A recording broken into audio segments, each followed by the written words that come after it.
Welcome back to the Motorhome Matt podcast. I'm Keith Gooden. And I'm Motorhome Matt. Good to be back with you. Oh, it's only the second week in January, but the new year doesn't feel new anymore, Matt. No, it doesn't, does it? It's flying by, though. Are you still eating stuffing balls?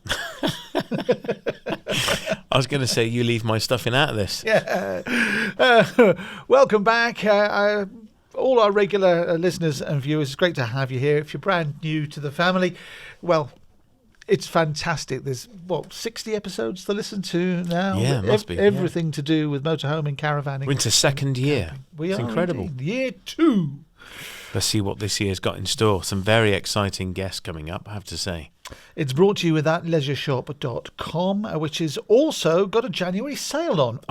January, the whole of January. Yeah. What's the deets, Matt? So we've got some products that from last season that we've got in clearance.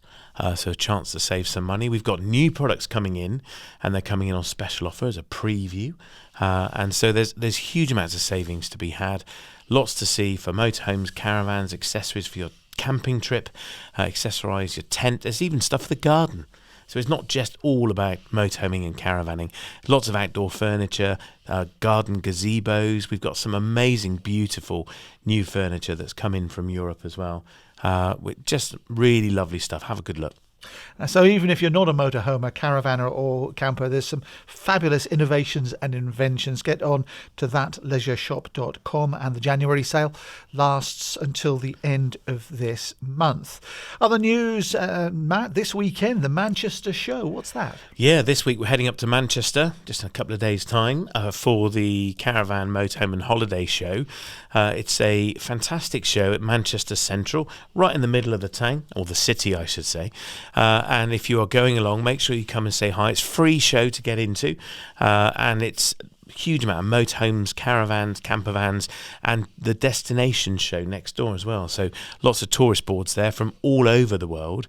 So lots to inspire you for travel, not just for your motorhome trip, but for other holidays as well. We're there in partnership with Tottington Motor Company. Thank you to them for inviting us to share their stand, and we will be running around the show interviewing lots of people as well throughout the course of it. So make sure you come and say hi. And I will be speaking on the Expert Theatre as well throughout the show as part of the destination show too. And the show gets underway 12th, which is this Thursday? Thursday. Yep. Yeah.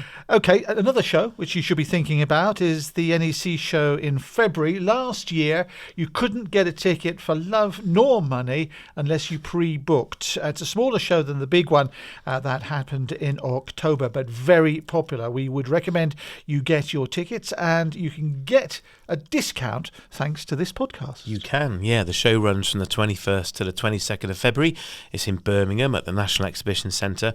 And if you go to their website, ccmshows.com, and enter the code MATT, M-A-T-T, you can save a few pounds on a ticket. There you are. That's Matt, M-A-T-T, and that little box which says discount code. So we're going to see you there. February, it's on the way. What's happening to the year? I know, it's disappearing fast. At that show, we have a stand as well. And I'm also running the Campervan Advice Centre, so you can find me there or on our own stand. And no doubt we'll be running around the show with a team, interviewing people and creating lots of fantastic content for use throughout the year. Your expertise is becoming well known throughout the industry, isn't it? It's running out. So, okay, let's get on with it. Oh, let me just remind you about that January sale, thatleisureshop.com. It's on till the end of the month and sponsors this podcast. We're talking about the very serious subject today, Matt, of fire safety. Yeah. Now, we're not preaching at you. Don't turn off because you think, oh, this is very serious. Listen hard because it could save your life. Yeah, it definitely could, yeah. Lots of tips on how to stay safe and what to do if you have a fire. Imagine you have a fire in a motorhome or caravan. It's not going to last very long, and it's going to come to a nasty end pretty quickly. So one of my top tips is the carbon monoxide alarm. They're an absolute lifesaver. And if you've not got one in your leisure vehicle, go and buy one today. We've got them in the shop. Go online. It'll be with you tomorrow. Go and get one now. If you have got one, the next time you go away, hit the button and test it. Wait for that beep, beep, beep. Not as horrible as it is, please test it. Make sure it's working. The batteries in it may go flat. Some of them have like a lifetime 7-year battery in them. they run out as well. But please make sure you've got one, and if you've got one, make sure it's working. Test it every trip. As we've said in the past, carbon monoxide, a very dangerous gas. If you fall asleep and the room fills with carbon monoxide, you simply will not wake up.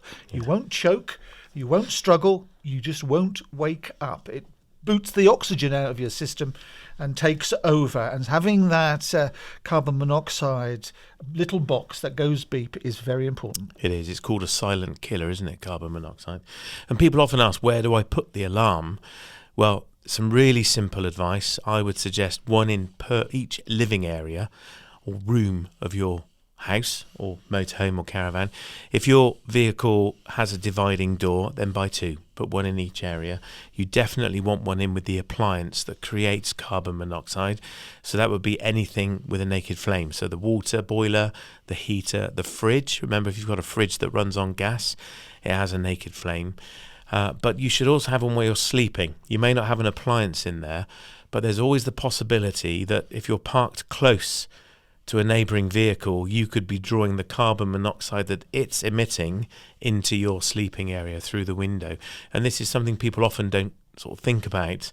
And if you've got a carbon monoxide above you, then it's going to go off if there's too much in the air, and it's going to wake you up. And that's the point. You want to get up and get out and ventilate the area straight away. People say, whereabouts do I put it on the wall then? The idea is it should be above the top of a window frame or the top of the door frame, and ideally a gap of 15 centimetres between it and the ceiling. And if you've got a ceiling that's angled, so it's higher at one end of the room than the other, then you should put the carbon monoxide alarm at the highest point, again leaving a gap of 15 centimetres above it. So again, if you're sleeping in a motorhome with a dividing door, one per room, buy two. But just make sure you've got them. Very good advice. What other gadgets and tools is it useful to have? Smoke alarms really helpful as well. I mean, they can be a pain when you're making toast, that's for sure. But they're very easily turned off when you're doing that. But make sure you put the batteries back in and refit it. A fire extinguisher is a really helpful idea. We're going to talk a bit more about those in a minute. And a fire blanket, they're a really good idea. And especially if you've got a hob. You know, they can get out of control really fast. Oil can catch fire really quickly. It happened to me the other day at home. I was making breakfast for the kids and, was dishing up and they were playing up as usual, and turned around and the pan was on fire. I left the oil, burning on the hob, and suddenly there was a fire. So a wet tea towel, threw it over it, and out it went. But it's like, blimey, that was quick. If that happened in a motorhome, that could have been a disaster very quickly. So a fire blanket is a really good idea. And remember, don't mount one above the hob, so you've got to lean over it to grab it. Sounds obvious at this point in time, doesn't it? Put it to one side. Don't put it in the cupboard above the hob. Put it to one side of the hob where you can grab it quickly and easily without getting burnt. And remember, the blanket's not for you to wrap yourself in, it's to put over the fire. Well, you could if you're cold. It's folding them back up. It's like a parachute, isn't it? But hopefully you'll never have to use it. Something else, not parking too close. We've got in our notes here. Yeah. Can fire spread that easily between motorhomes or caravans? Oh, very easily, yeah. Very easily. The other issue is, of course, as I say, carbon monoxide passing from one vehicle to another.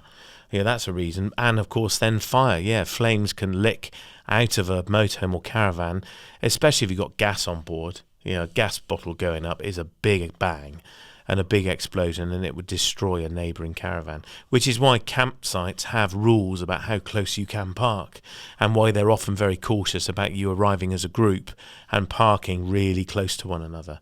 I've done it, and it's not always the best idea. I understand why you want to do it, privacy or blocking a view or stopping the wind. I get it. I've done it. But you just need to be mindful, if anything went wrong, you could all be, in a pickle. Yeah. And turn off the gas when you're not using it as well. Yeah, we often just leave the gas on all the time. Even people travelling leave their gas on, but it's a really sensible idea. If you're not using it, just turn it off. There's no need to have it on. It keeps things one less risk, I would say, and just turn the gas off. And one of your favourite inventions as well, the gas stop. Yeah, love that. That's it. That's particularly useful if you get a leak. So if there's a gas leak, then the gas stop valve is going to kick in and isolate the entire system. A genius little product, and I'm still raving about them. Yeah, it cuts the gas off immediately if It's there's instant. a leak. It's incredible. Yeah, there's a video we did on YouTube. You can watch it with the guy from Gas Stop. It's brilliant. We stock them in the shop. Every motorhome, caravan, campervan should have one. And I know there are manufacturers looking at fitting them as standard now, and Gas Stop are talking to them. They are a brilliant product, lifesaver product. Let's talk about our yearly habitation check. It's something that we've talked about in the past quite a bit. Why is that important for safety? Really about getting the specialist kit on a motorhome or caravan checked properly and professionally. The electric safety check, gas leakage, gas pressure, and making sure that everything is operating as it should be. It's easy to go around and with a damp meter and check you've not got damp, which is part of a habitation check. And I think we should do a whole episode on what is a habitation check and why do I need one, because we do get asked questions a lot about it. But if you're considering buying a used motorhome, check it's got a habitation check, and if it hasn't had a recent one, I would say within certainly 2 years, if not one, then get one done. They cost £150 to £250 depending on where you get it done and by who, but get it done by an accredited professional, and they have the correct tools to check the gas and electrics and so on for you. It's about being safe for you and your family and your guests. Every year a motorhome or caravan goes up in flames, and it's often due to a faulty fridge or faulty appliance, and it simply hasn't had any sort of check for some time. It happens all the time. Every year, as I say, at least once a year, I hear a report of another leisure vehicle going up in flames. You've been talking to somebody about this, haven't you? Yeah, well, in fact, last year, 2022, it was last year, wasn't it? It was, yeah. There was a caravan. I think it was a caravan. Went up in the flame. The fridge caught fire, and somebody reached for a traditional fire extinguisher and tried, spraying it from the outside into the fridge vent. Didn't do anything, and then someone reached for this great little product called a fire safety stick, and they threw it into the back of the fridge. So the fridge vent was ripped off. They threw this in and ran away, basically, and the fire safety stick did its job, extinguished the fire in a few seconds. And didn't need any intervention from a human. Everyone could get away. Nobody was injured. The caravan obviously sustained some damage, but the fire safety stick did its job. It was fantastic. And we actually met up with Fire Safety Stick, and I spoke to Andrew at the NEC show last year and asked him a little bit more about the product. I think firstly, the Fire Safety Stick is an extinguisher that works on all types of fires. It leaves no mess and no residue, but the shocking thing is many people are familiar with one of these things. It's a dry powder extinguisher which really weighs around about 2¼ kilos. Discharge time on that is just 7 seconds, whereas this is over 50 seconds. This leaves no mess, no residue. It lasts for 15 years. That only lasts for 5 years and must be serviced every year. This leaves no mess, no residue at all. It works on all major types of fires. You can even activate it, and if you're not compliant to the fire yourself inside the van, for instance, leave it in there, you escape to safety. It will still carry on repressing the fire in your absence. But the fact that it does all major types of fires as well, so there's none of this gambling, have you got the right type of extinguisher for the right type of fire? This will do classes A, B, C, electrical, and even F, which is cooking oils and fats as well in the kitchen. So it's really is a great thing to use. Now, I discovered you guys because you had a big social media peak, didn't you, where somebody grabbed their fire stick and went to a caravan that was on fire and put the fridge out. Yeah, exactly. So what initially happened is there was a fire behind the fridge, and then somebody grabbed a foam extinguisher, trying to put that through the grate. Well, that's the wrong technique, that wouldn't work. They tried to use a powder extinguisher from the inside, no access, wouldn't work. Fire safety stick, activated it, pointed it through the grill, fire was out within seconds. They actually left it in there though, didn't they? Exactly, yeah, exactly. And the result of that is they were still able to drive the caravan home with them. So otherwise, it would have written off the caravan so easily. And somebody could easily have been killed had they not been on hand with one of these. Exactly. And they're so easy to use, and they're fine for the environment. They, although they work by taking the oxygen away from the fire, they're totally safe. What people don't realise is you inhale in the powder from a dry powder extinguisher, you're going to have breathing problems, digestion problems, and an elevated heart rate. So that's not really safe to use inside the van, whereas that is perfectly safe. Wow, I didn't know that. Brilliant. Andrew, thank you ever so much. Where can people find you? So we're here in Hall 19. We're on stand 19.09, the Motorhome Caravan Show, and obviously firesafetystick.com as well. Come and check them out. Andrew, have a great show. That's great. Thank you very much. Cheers. So that was Andrew, recorded at the NEC last year for Fire Safety Stick, a great little invention. Like the gas stop, this is just one of these extra things which will make you safer.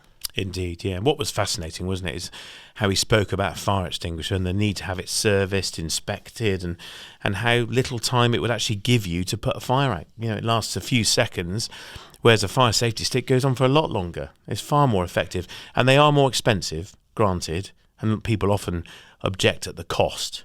But really, you know, does it matter? It's your life. But all these things, the carbon monoxide detector, the fire blankets, the fire safety stick, the gas stop. It's not about saving your motorhome or your environment, is it? It's about giving you those extra seconds to escape. Yeah, and that's all you need, isn't it? Yeah, they may well save your pride and joy, but it's about saving your life in the first instance. Yeah. And let's face it, your pride and joy is insured. And that's just money, isn't it? I know it's a flippant comment, but it's insured and you're going to be able to make a claim for that. But the lives of your loved ones that you're with, they need everything you can give them to protect them, don't they? And it's not just about their life as well. Serious injury, burns can take years of operations and plastic surgery. You need those extra seconds to get out. And there's a lot, even though people have the fire safety regulations and the furniture is all fire retardant.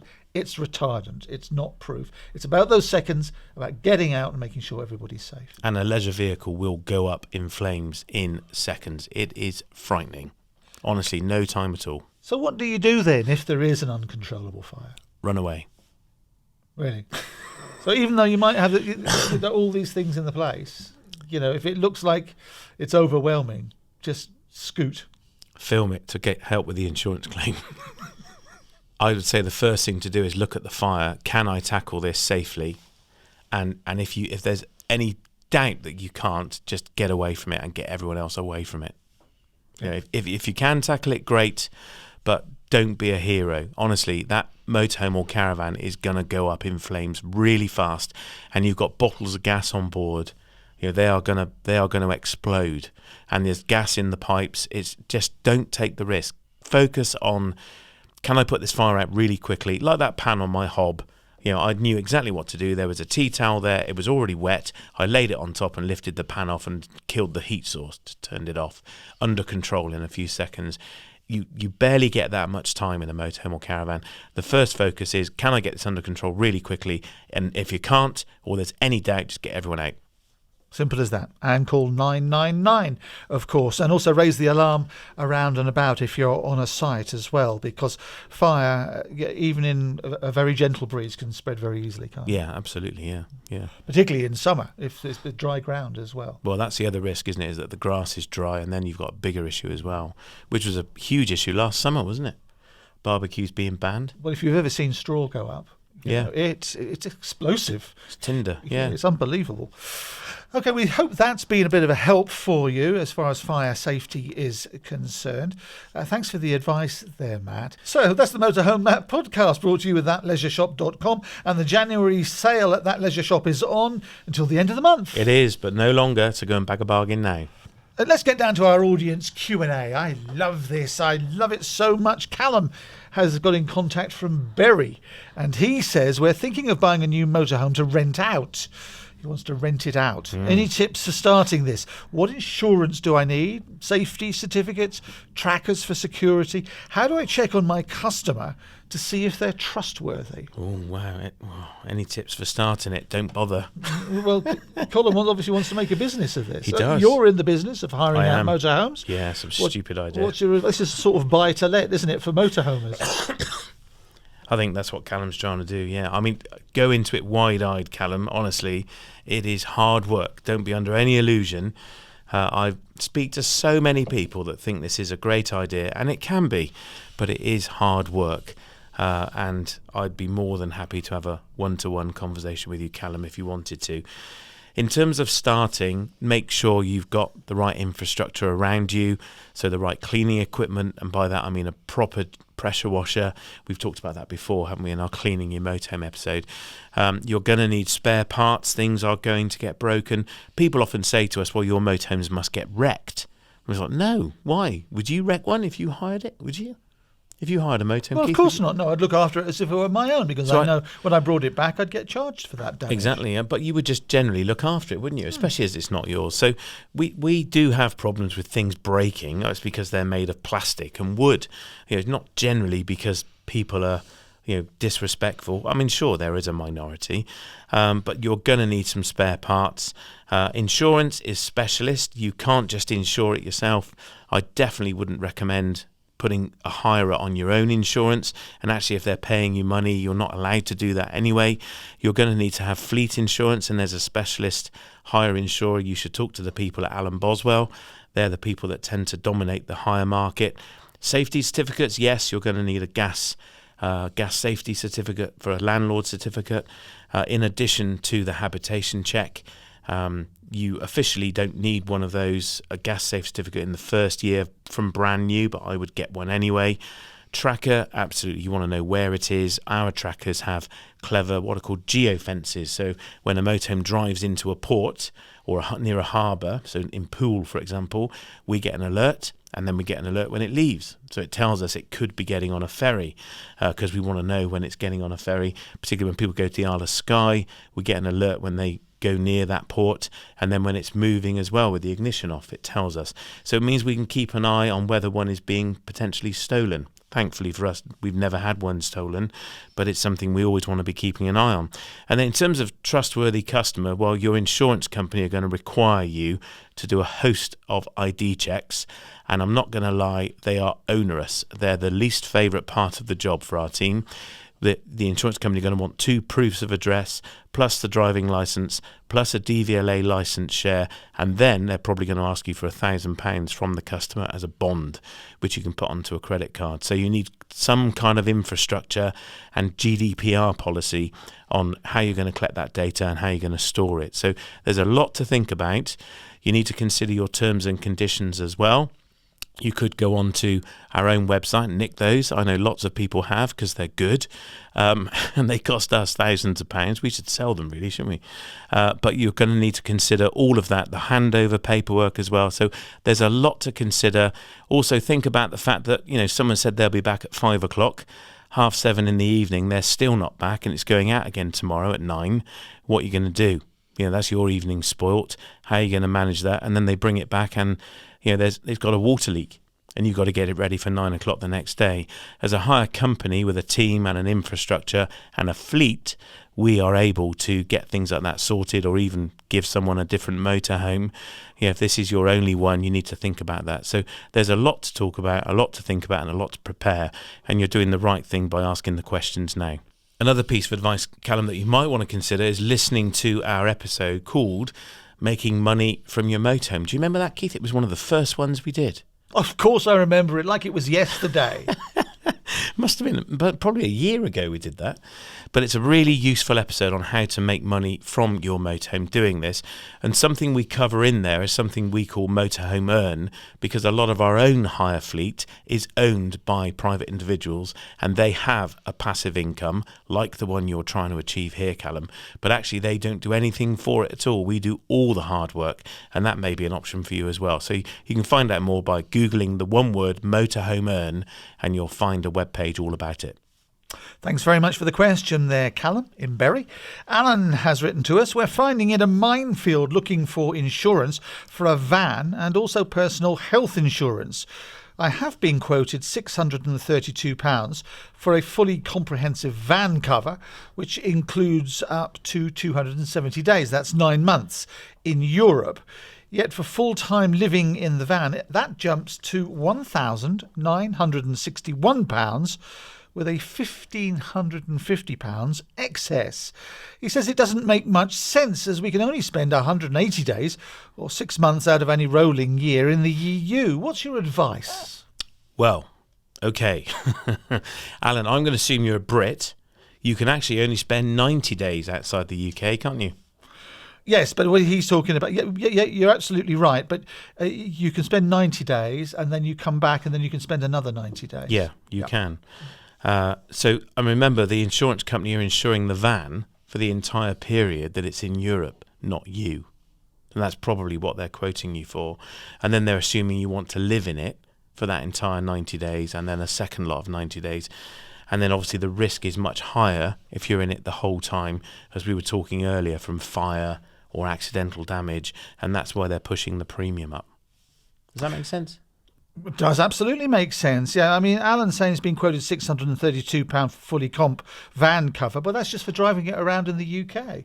The level of risk that the insurance company is evaluating is when you're taking it out of the country, maybe 6 months of the year. Yeah. And they, of course, the thing with insurance companies is they have records which they share with other companies of millions of customers, and that's the way they plot their risk. And that's how they value it, and you've got a choice, take it or leave it. Most motorhomes or caravans are only used 1 weekend a month on average, not even that. So you're saying when you want a full time in it, you're in it all the time, so the risk goes up, and that's why the premium's going up. And mileage limitations as well. What mileage restriction are they putting on it? What mileage have you told them you're going to do? If you're travelling Europe, the mileage is going to be much higher. The risk is going to be higher as well.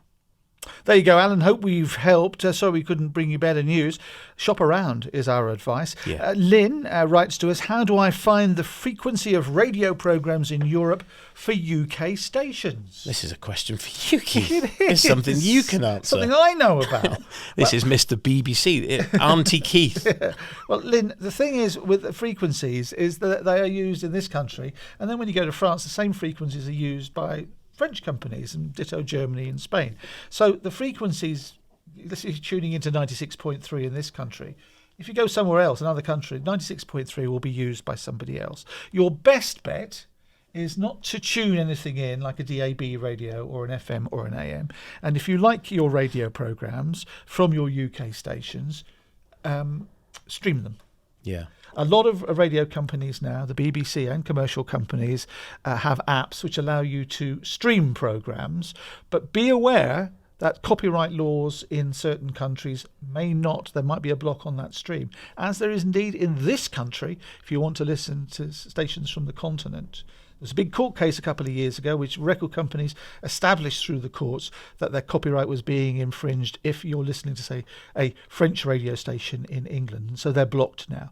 So my advice to you is use the apps. And if you can't use the app, stream it via the website. If there's a block on it, there's nothing much we can do. But you could stream it through an Alexa as well, couldn't you, or that kind of device? Yeah. And what's that thing that you use where you can stream without people knowing where you are? What's that? What's it called? That's it. A VPN, visible panty line. That's a VPL. VPL. Yeah. And if sign up for a VPN, for instance, Variable private network, is that what it's called? Yeah, you can change the region of where you're saying you're sourced from. So you can say if you're in France and you want to listen to UK, you say in the VPN system that you're in the UK. Yeah. I don't know how to do that. So you can sign up for a VPN, which sort of hides where you're streaming from. But if you're not hugely computer literate, I should listen to, if you're in France, a French station. If you're in Rome, Nice bit of accordion. do what the Romans do. That's when in Rome. Yeah. What do the Romans Yeah. listening I to? hope that's been a help, Lynn. Songs about ice cream. What the Romans listen to. Just one cornetto. Gladiator FM. Oh. Stephen says, where can I buy a single panoramic window for the front roof section of a Relay Ducato? So a Fiat Ducato or Citroen Relay. So I know exactly I think I know what Stephen's trying to do here. A lot of the new van conversions, camper van conversions, have this big kind of sunshine roof above the driver and passenger's head. Adria did it with the Twin. It is superb. It's really, really beautiful to sit inside. You've got all of the view of the night sky, driving along, got all this air coming in. It's worth pointing out that you do compromise the safety of that vehicle if you don't fit it properly. Now, as I understand it, the Adria Twin was crash tested with that piece of roof cut out and that window fitted, and it's been reinforced. And as I understand it, that's something that other manufacturers that copy it, because it's becoming increasingly popular, they also do that reinforcement. So it's not just the window you need to think about, Stephen. You need to think about what you're compromising. That piece of roof is integral to the crash safety of that vehicle. So if you're going to cut it out, you are compromising the crash safety potentially of that van. So bear that in mind, and I would definitely be doing more research than just where do I get the window. There you go. How do people get in touch with us then, Matt? You can really easily. Just go to the website motorhomematt.co.uk and click the Ask Matt button or type /Ask Matt. You can then hit the orange button and send us a message. We would love to get your recording of your question. Remember, tell us your name and where you are in the country, because we love to try and guess where that place is if we've never heard of it. And Keith's really poor at geography, so it's quite amusing. So ask your question there, motorhomematt.co.uk /Ask Matt. You can submit it by a form, and on the website you'll also find all the places you can listen to us, and you can watch us too on YouTube.